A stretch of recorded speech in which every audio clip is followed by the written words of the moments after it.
5 আগস্টের পরিবর্তন স্বীকার করে ঢাকা দিল্লির সম্পর্ক এগিয়ে নিতে হবে বলেছেন পররাষ্ট্র উপদেষ্টা মোহাম্মদ তৌহিদ হোসেন। তিনি জানান, গত 2-3 মাসে ব্যবসা বাণিজ্যে যে মন্দা যাচ্ছে তাতে শুধু বাংলাদেশেরই নয়, ভারতেরও ক্ষতি হচ্ছে।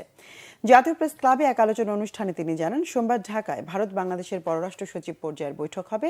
এতে ভালো কিছু আশা করছেন পররাষ্ট্র উপদেষ্টা। তিনি বলেন, সার্ক স্ট্যান্ডিং কমিটি চালুর বিষয়ে বাংলাদেশের পক্ষ থেকে চেষ্টা থাকবে। এরপর মন্ত্রী পর্যায়ের সভা হলে সম্পর্ক অনেকখানি এগিয়ে নেওয়া যাবে। গত 10 বছর মিটিং না হয় তা পুনর্জীবিত করার উপর জোর দেন পররাষ্ট্র উপদেষ্টা। বলেন, গত 5 আগস্টের পর ভারতের সাথে সম্পর্কে গুণগত পরিবর্তন হয়েছে, এটা স্বীকার করেই দুদেশের সম্পর্ককে এগিয়ে নিতে হবে। সার্ক চেম্বার অব কমার্সের সাবেক ভাইস প্রেসিডেন্ট আব্দুল আওলাদ মিল্টু বলেছেন, এই অঞ্চলে শান্তি প্রতিষ্ঠা ও দারিদ্র্য দূরীকরণের জন্য প্রতিবেশীর সাথে সম্পর্ক উন্নয়নের পাশাপাশি সার্ককে কার্যকর করতে হবে।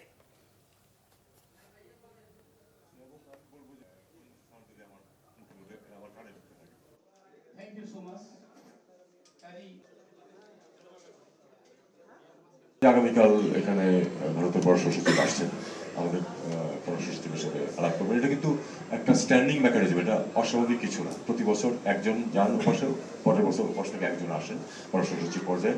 এটা ফরেন অফিস কনসালটেশন বলা হয়, এটাকে দীর্ঘদিন যাবৎ চলছে এবং তারই অংশ হিসেবে তিনি আসছেন। আমি আশা করবো যে তারা একটা ফলপ্রসূ আলোচনা করবেন। 5 আগস্টের আগে এবং পরে ভারতের সাথে সম্পর্কে নিশ্চয়ই একটা গুণগত পরিবর্তন হয়েছে।